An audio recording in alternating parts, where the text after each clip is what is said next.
uno nunca se imagina para qué puede llegar a ser un diccionario. Y me han contactado un grupo de asesores legales en tribunales indígenas actuales, maya. Ellos necesitan un diccionario que les hable de la historia de los conceptos que se utilizan dentro de un tribunal. Y el diccionario les está sirviendo para esto. Claro. Entonces ahí es cuando uno ve que efectivamente esto tiene un sentido para ellos en el presente, para actualizarse, es decir, para tener una idea de estos conceptos anteriores, actualizarse y saber qué quieren ellos de esos tribunales en el futuro. Hola, buenos días, bienvenidos a un nuevo episodio de Chispa. Hoy estoy muy contenta, vamos a hablar de un montón de temas interesantísimos sobre yerbateros, sobre magia, sobre sortilegios, y para eso tenemos una invitada fantástica. Nos acompaña hoy Pilar Mejía, de acá del instituto, amiga, colega, compatriota.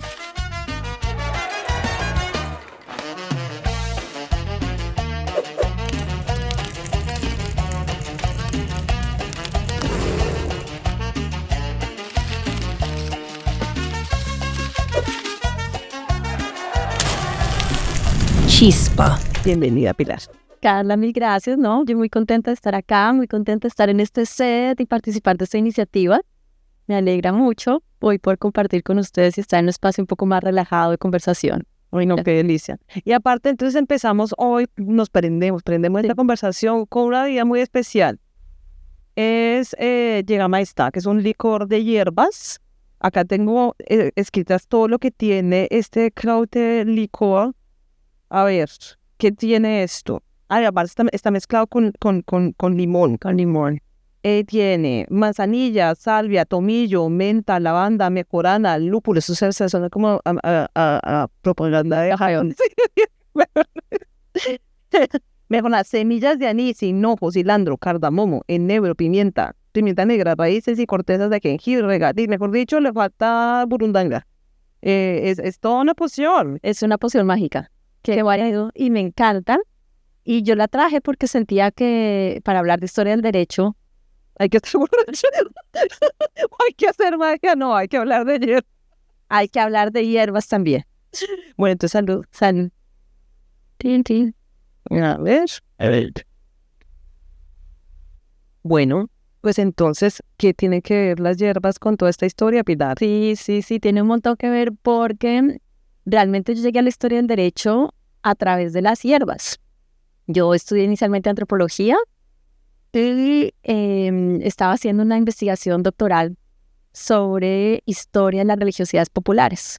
Y por supuesto me interesaban mucho los saberes botánicos, saberes chamánicos, religiosos, mágicos religiosos, y trabajaba con procesos inquisitoriales. Y a partir de allí podía ver qué era lo que se estaba juzgando.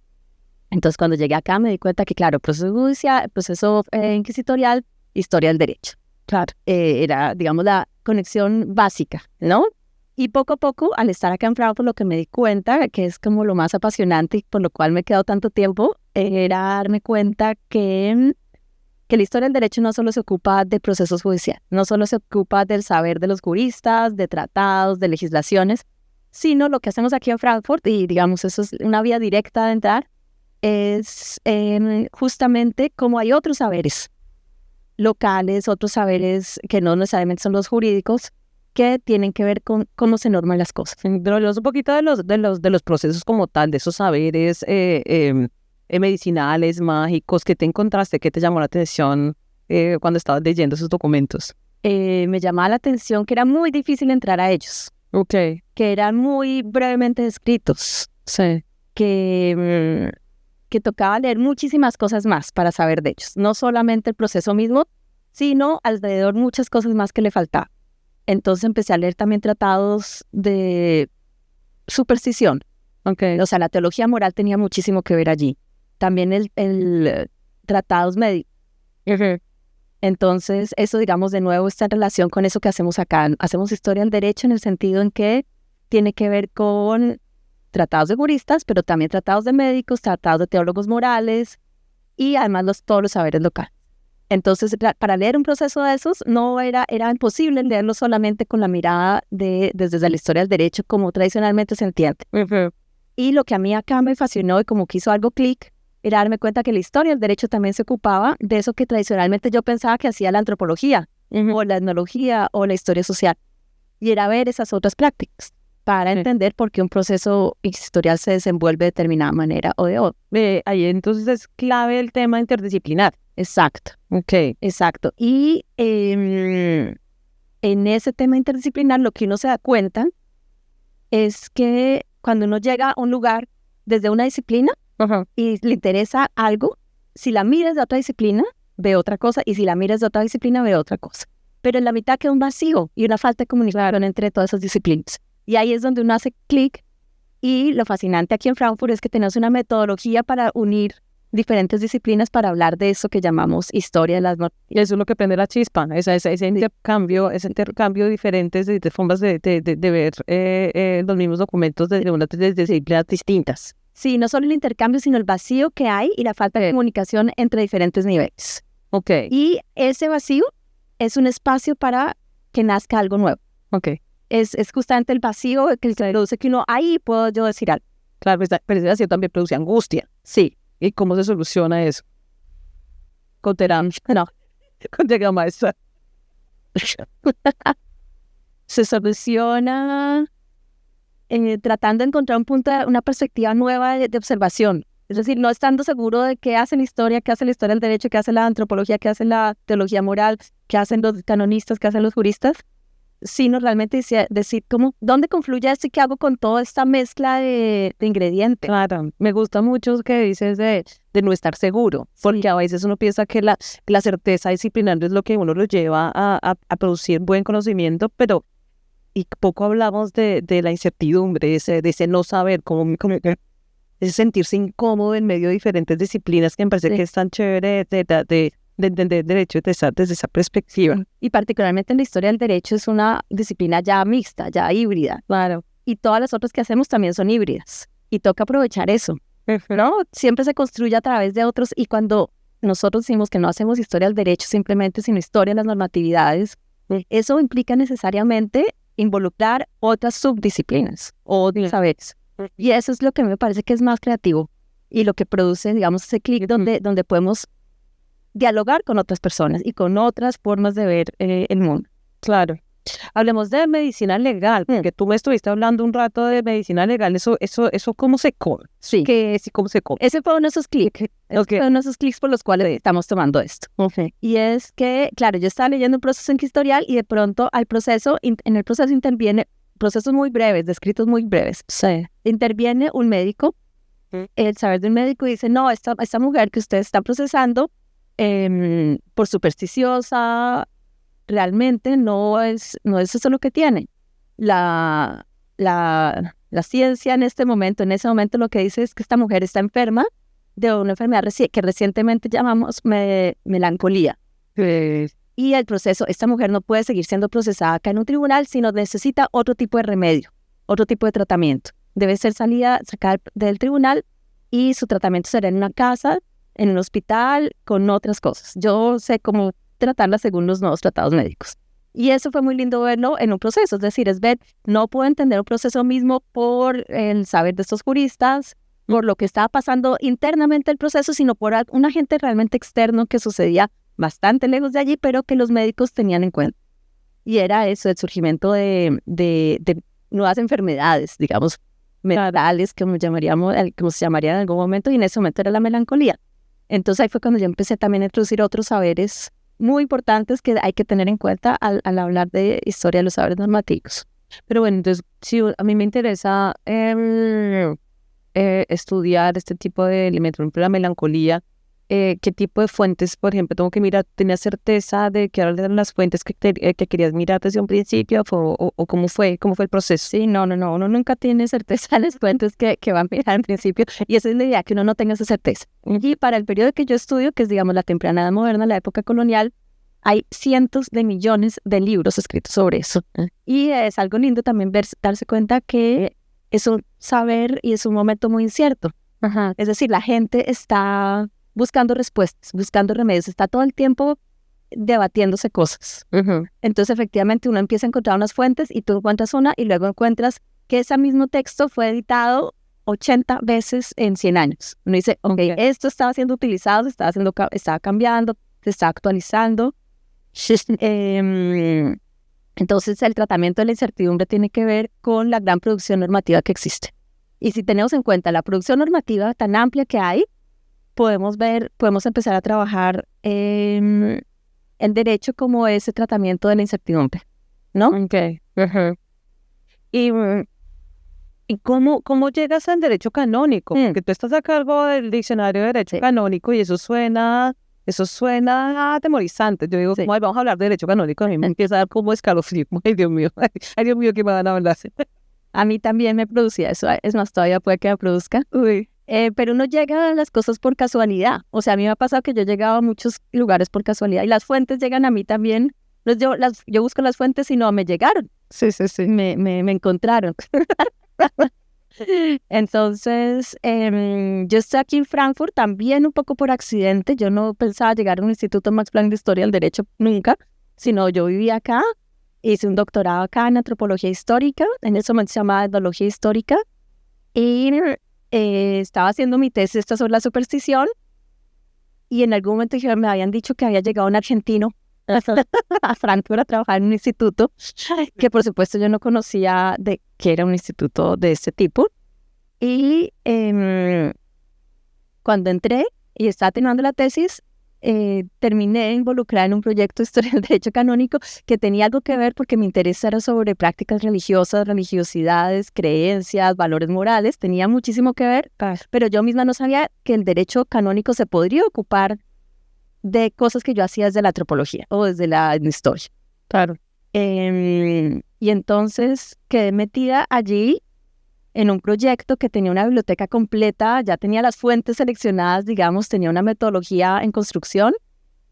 Y lo que uno se da cuenta es un poco relacionado a lo que te había dicho antes, es que yo venía de una disciplina, esto también era otra disciplina, y a su vez está relacionado con muchas otras disciplinas que todas en el fondo miran el fenómeno religioso. O sea, tradicionalmente lo que uno le da susto es, tradicionalmente el derecho canónico, uno piensa en hombres europeos, blancos, que se ocupan de algo bastante encriptado, que son las compilaciones sobre la historia de la Iglesia Católica.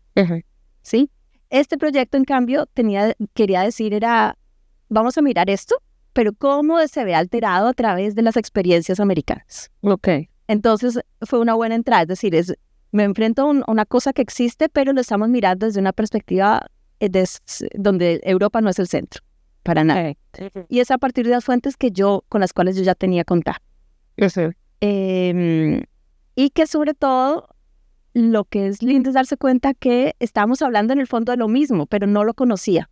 Es decir, yo podía estar hablando sobre saberes religiosos, sobre creencias religiosas, sobre cosmovisiones chamánicas, y el derecho canónico desde otra perspectiva podía estar atacando esas visiones, o la historia desde otra perspectiva, o la historia del arte, o la historia de la medicina, o la historia de la sexualidad. Claro. O sea, todos confluyen ahí, pero no se comunican. Y entonces allí se crea un espacio para hablar de unos conceptos que los podemos mirar desde otra manera también, y que hay que definirlos también a veces, ¿no? Como desde diferentes perspectivas. O sea, estamos hablando de que primero estabas mirando, digamos, estos hombres blancos que son los que escriben los manuales de teoría moral, pero lo debes contrastar con otros tipos de fuentes. Sí, no, cuando me refería oficiales cuando me refería a la historia del derecho canónico, eso es tradicionalmente un tema europeo de la Edad Media. Y lo que es novedoso aquí es que estamos mirando en América y en la temprana Edad Moderna, durante un proceso de expansión colonial. Y luego ahí sí vienen una serie de fuentes. Entonces estas fuentes a las que nos referimos son experiencias locales. Son experiencias locales en América Latina. Entonces son escritas por canonistas o por misioneros o por juristas en América Latina, en Quito, en Chile, en Ecuador, en México, arriba en el norte, con noticias de todo lo que pasaba también en Brasil. Por ahí digamos que fue la entrada. ¿Y cómo surge el proyecto del diccionario? Porque cuéntale a la audiencia un poquito en qué consiste el proyecto del diccionario, cómo surgió, cómo va, porque son un montón de voces. Sí. Pues surge de un vacío. Surge un vacío donde hay una oportunidad para trabajar un mundo gigante. Luego de estar trabajando muchísimos años con muchas personas, 92 personas más o menos, Diferentes partes de América Latina. Diferentes partes de América Latina, de Europa, de diferentes disciplinas, de diferentes nacionalidades, con diferentes especialidades, gente que es experta en unos tipos de libros, otros expertos en manuscritos, otros saben del tema, pero nunca han mirado determinadas fuentes. Realmente muy diverso. Sí. Al final lo que sale son 5 volúmenes muy gordos, cada uno de 1000 páginas. Sí. Además surge también una plataforma para buscar esto, para buscar transversalmente cosas que uno en principio nunca buscaría en un diccionario de historia del derecho canónico. Porque yo creo que la gente no sabe todas las cosas que uno puede encontrar en un diccionario de derecho canónico. ¿Cuáles son tus voces favoritas? O bueno, las más atractivas. Sí, lo interesante. Por eso surgió la plataforma, porque es que uno nunca pondría licor de hierbas. Sí. Y si pones licor de hierbas te van a aparecer cosas. Es decir, este diccionario en el fondo trata de instituciones, sí, pero también de creencias religiosas, de virtudes. Trata de pecados, de crímenes, de sexualidad, de personas. Entonces, esas otras las cosas que nos interesaba mucho. Es decir, cómo se transformaba esto si pensamos en debates en torno a indígenas, a poblaciones esclavizadas, a mujeres. Dentro de mujeres hay muchísimos tipos de mujeres, dentro de niños hay todo tipo de categorizaciones de niños, de material, de sustancias, de recursos naturales, por llamarlos así, de espíritus. Ahí se pueden encontrar muchísimas cosas de los que se debatía toda esta gente a lo largo de 3 siglos. Sí, regulación corporal, regulación verbal, de todo. Fantástico. Y que en todo caso, claro, porque a veces cuando uno le dice, vamos a hablar de un diccionario de derecho canónico de los siglos XVII, ¿desde cuándo va? De 16 al 18, 16 al 18, uno dice, pues esto no tiene nada que ver con el presente. Pero cuando uno ve las entradas del diccionario, hay un montón de cosas sobre las que todavía se están discutiendo. El aborto, sexualidad, suicidio también aparece. Sí, ¿Qué más aparece? ¿Quieres temas así truculentos, no? No, pues, no tienen que ser truculentos, pero también. Pero que tenga que ver con las reflexiones que tenemos en el presente. O sea, por ejemplo, ahorita todo el caso de Epstein ha abierto un montón de reflexiones alrededor de la sexualidad, de género, de los cuerpos de los niños, que yo creo que es importante ver cómo se han tratado también todos estos temas a lo largo de la historia. Sí, de acuerdo. O sea, a mí una de las cosas que más me gusta de este periodo es que se debatía todo con gran profundidad. Es decir, si tú buscas tratar sobre sexualidad, vas a encontrar muchísimos, súper bien detallados, temas del hermafroditismo. Y qué pasa con todos los cambios de sexo, pero es además tratado de una manera muy abierta, muy detallada. Claro. Sin menos tabús que en otros momentos de la historia. Con otros tabús, pero así. Sí, claro, es dentro de un marco religioso. Claro, sí. Dentro de una cosmovisión religiosa que era la que, digamos, no sale de allí, toca entenderlo desde esa perspectiva, pero muy detallada en muchas cosas. De todo tipo de pecados, de la conciencia, de todo lo que pasa dentro de las mentes humanas, está allí todo tratado, de todo tipo de monstruos, y de una forma más cercana y más fantasiosa. Es decir, ¿y qué pasa si bautizamos a un niño, pero el niño tiene 2 cabezas? Y dice, ¿cómo que el niño tiene 2 cabezas? ¿Qué cabeza se bautiza primero? ¿Qué cabeza se bautiza primero?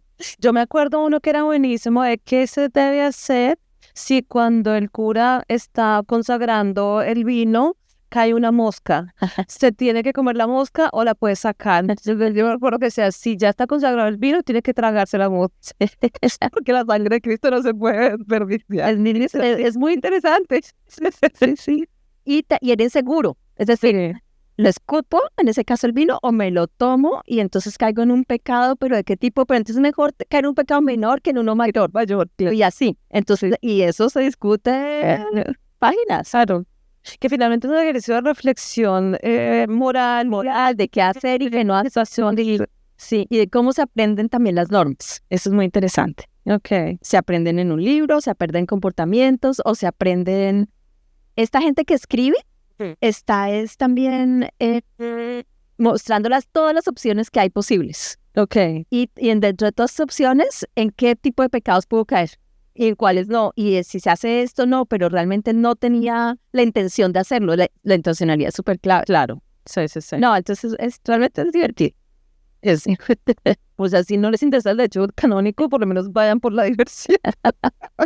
Con el tema de que vengo, pues vine por los datos, pero me quedo muy Eso me gusta. Pero bueno, otra vez volviendo al presente, yo quisiera que me contaras un poquito más cómo ves esos diálogos entre la historia del derecho y el presente. Sí.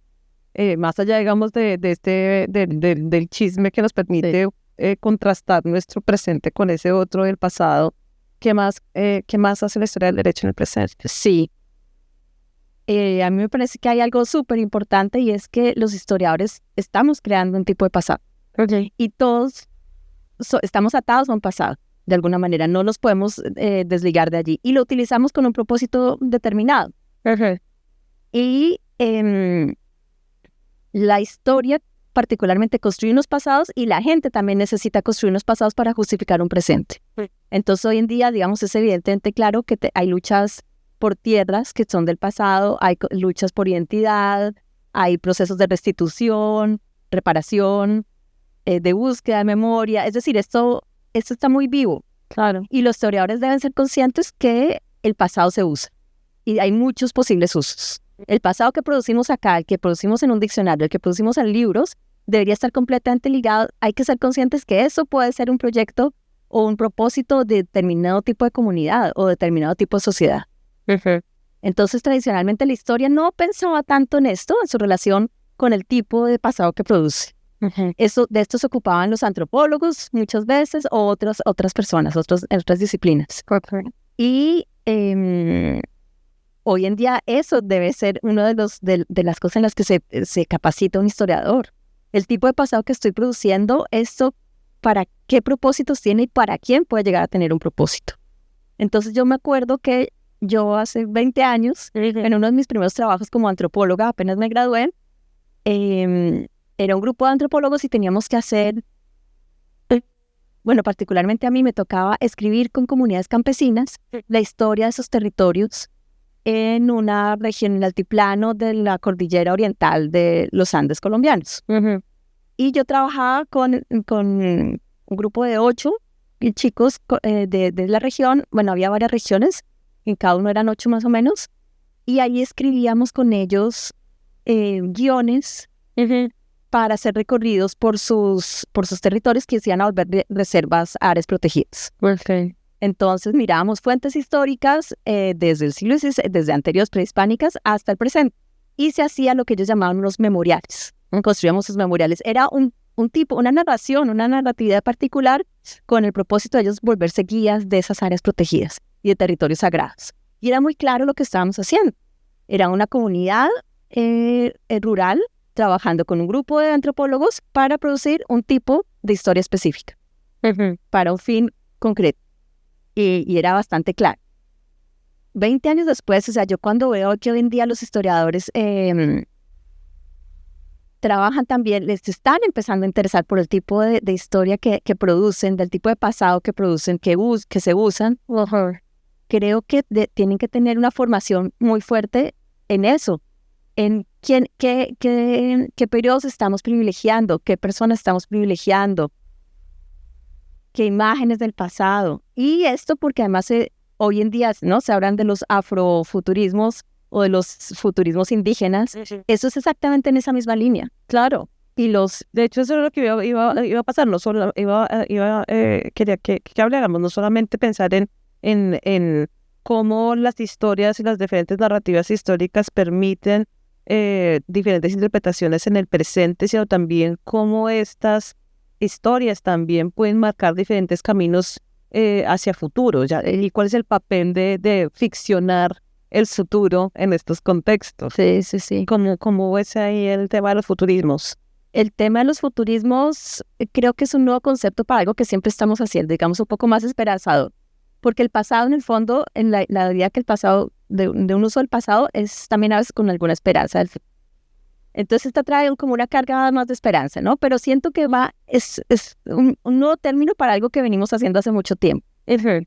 Y retomando un poco la idea del diccionario. Entonces, por ejemplo, uno nunca se imagina para qué puede llegar a ser un diccionario. Y con respecto a esta pregunta del presente, me han contactado un grupo de, ellos se llaman asesores legales en tribunales indígenas actuales, maya. Ellos necesitan un diccionario que les hable de la historia de los conceptos que se utilizan dentro de un tribunal. Y el diccionario les está sirviendo para esto. Claro. Entonces ahí es cuando uno ve que efectivamente esto tiene un sentido para ellos en el presente, para actualizarse, es decir, para tener una idea de estos conceptos anteriores, actualizarse y saber qué quieren ellos de esos tribunales en el futuro. Entonces eso es otro vía que yo no lo llamaría futurismo, porque es completamente presente, pero está enfocado en un ejercicio de transformación hacia futuro, en una situación concreta del presente, sí. Que es interesante cómo la historia del derecho realmente sirve para intervenir en este tipo de discusiones que tienen un propósito transformador para la sociedad. Completamente. Y esa es una dirección que hay que hacer y que seguiremos haciendo y que hace parte, digamos, de este diálogo interdisciplinario del que nos nutrimos. Y yo a veces sentía, yo estudié 2 carreras, como ya conté acá, y tengo muchas disciplinas en las que se me cruzan muchas cosas, pero sí siento que a veces la historia del derecho, metodológicamente y teóricamente, van un poco más lento que otros avances teóricos en otras ciencias sociales. O en otras ciencias sociales. Y que es el momento realmente de actualizarse como a una velocidad mayor, de acelerarlo. Acelerarlo y meternos en el centro de sus deberes, meternos en el centro de los debates, porque estamos allí siempre. Sí. No, y la cuestión es que muchas veces los que están encabezando ciertos debates que tienen que ver con la historia terminan no siendo historiadores y nosotros estamos como al margen, simplemente quejándonos. Ay, pero esta persona no es historiadora, pero nosotros ¿qué estamos haciendo? Sí. Claro. Y es por esa división que se ha hecho, ¿no? El historiador no se ocupa del presente, ¿no? Pero si uno dice, no, claro que sí, se ocupa de los usos del pasado en el presente, la cosa tiene mucho más sentido. Sí, porque en todo caso, no es que el historiador lo hubiera negado, porque desde mucho tiempo se dice toda la historia se hace desde el presente, pero como que es la idea de la neutralidad hace que el historiador tenga que asumir esta posición como de lejanía para poder transmitir una suerte de neutralidad que en realidad no es tan beneficiosa a nivel social. Y eso, digamos, estaría relacionado con la historia pública. Sí, la historia pública. Que cada vez tarde que temprano vamos a estar allí todos. Sí. Y el aporte de la historia del derecho puede ser bastante claro si uno se da cuenta de todos estos tipos de narratividades que estamos escribiendo y abarcando, que son usadas para proyectos en el presente y deben ser, y deberíamos participar de esa forma de usarlas. Claro. Sí, eso yo siempre he tenido esa sensación con el concepto, por ejemplo, de historia pública, como que hay una historia que es pública y otro que no. Toda la historia debe ser pública y tiene que estar pensada para ciertos públicos, o sea, hay una reflexión sobre para quién estoy escribiendo, por qué lo estoy escribiendo de la manera, o grabando, o ilustrando de la manera en que lo hago, y cuál es el propósito. Y por eso me gustan tanto todas las cosas que se están haciendo acá en este instituto. ¿Cómo ves el futuro aquí en Frankfurt, en el instituto? Eso es el futurismo. El futurismo del Instituto Max Planck. Nada, yo puedo decir que uno siempre que habla del futuro, realmente habla del presente. Y veo que es fascinante ver cómo todos compartimos una metodología común, cómo todos ya entendemos que la historia del derecho es mucho más que el derecho, ¿no? Tiene que ver con muchísimas cosas cuando hablamos de normas, creencias, valores, formas de hacer, prácticas. Hemos incluido tantas cosas allí que creo que es el momento realmente en que es un momento de inclusión. Un momento de inclusión que lo que va a hacer es a producir una cosa bastante variada y rica y útil para muchas áreas. Entonces creo que sí, que tiene mucho sentido hacer esto desde acá y que lo que uno antes decía, pero en Frankfurt, este lugar del mundo, ¿qué es? Realmente es un lugar de apertura. Es un lugar de apertura y al año recibimos muchos huéspedes que vienen y lo sienten. Tenemos muchos postdoctorandos y doctorandos que también, y es un lugar donde la gente viene, aprende como una metodología, se da cuenta que el derecho no es lo que es el derecho, claro, que es el derecho no es eso que uno tiene en la cabeza, que es bastante monolítico, es todo lo contrario, y nada, esto es un lugar de explosión, ¿no? De de división de ideas, es un gran laboratorio, creo. Claro. Pero por supuesto también hay dificultades. Sí. Que hemos hablado todo el tiempo de las oportunidades y las cosas que nos hacen felices, pero hemos hablado más bien poco de la que nos frustra. ¿Qué te frustra a ti en este momento, Pilar? A nivel disciplinar. También. Que me frustra a nivel disciplinar. Uf. Es que yo soy bastante positiva. A mí no me frustra nada. No me para nadie. No. Es que el tiempo es limitado, que los recursos de personas son limitadas, que tenemos proyectos muy interesantes por hacer, pero bueno, pero eso es en general todo el mundo quizás, ¿no? Que son proyectos que se tienen que terminar en algún momento con un número de investigadores en determinado momento. Quizás eso sí, que es un lugar de paso. Entonces, que pasan las cosas a veces rápido y se van. Sí, no, llegó alguien, trae algo súper interesante, se fue, y se van. Y bueno, y claro, queda y se siguen haciendo cosas acá, pero digamos eso sí puede ser frustrante, ¿no? Sentir que también es un lugar de paso, ¿no? Y que va a pasar. Sí, que va. No, y sobre todo como está estructurada la academia internacionalmente, porque precisamente con el tema de la proyectitis, ¿no? Entonces es un proyecto que recibe una financiación y quiere unos resultados medibles, contrastables de forma rápida, y eso a veces, por ejemplo, limita el diálogo interdisciplinar, la falta de hiperplaneación, porque al contrario, que tenemos que hiperplanear cuando podríamos perdernos un poco más y disfrutar del vacío, ¿no? Y acá en el instituto uno tiene el lujo de poder perderse sin mucha angustia. Sí. Que creo que, pero por ejemplo, en muchos otros lugares no se puede uno dar el lujo de, me voy a perder un poquito y voy a experimentar un poquito acá, porque no siempre se puede por más de financiación, permanencias, etcétera, etcétera. Que yo creo que sí es importante pensar en otras formas de institucionalidad en el que la academia se inscribe. Que en todo caso yo creo que acá en el instituto puede ser mucho más flexible, ¿no? Sí. No, acá tenemos una posición bastante privilegiada, porque no es una universidad, porque es solamente dedicados a la investigación, pero claro, también tienes las limitaciones del tiempo. Eso no hay nada que hacer. Sí, Carla. somos víctimas de tiempos, estamos jodidos. Pero tenemos que llegar a esto. Bueno, no, pero la idea es también ver todas las cosas fantásticas que se están haciendo. No quería cerrar con las mi idea era hablar de las frustraciones primero y después de todas las cosas cool que estamos haciendo. Lo hice al revés, pero bueno. Funciona, hay que celebrar eso. Por supuesto. Pilar, muchas gracias. De nada, feliz de estar aquí y volver, ¿no? La serie que se repita más. Por supuesto, esperemos que exista una siguiente temporada de Chispa. Ven, por eso. Gracias. Chao. Chao. Y a ustedes, adiós y nos vemos en el próximo episodio de Chispa. Chispa es un proyecto de investigación y divulgación académica del Instituto Max Planck de Historia y Teoría del Derecho, desarrollado en el Departamento de Regímenes Históricos de Normatividad bajo la responsabilidad de las investigadoras Raquel Sirotti y Carla Escobar. La realización y producción es de Sintonía Afectuosa. La dirección es de Marcelo Londoño. Los gráficos y efectos son de Andrés Álvarez. La asesoría de sonido es de Ilich Amezquita. Este videocast es presentado por Raquel Sirotti y Carla Escobar, en colaboración con Transmedia Historytelling.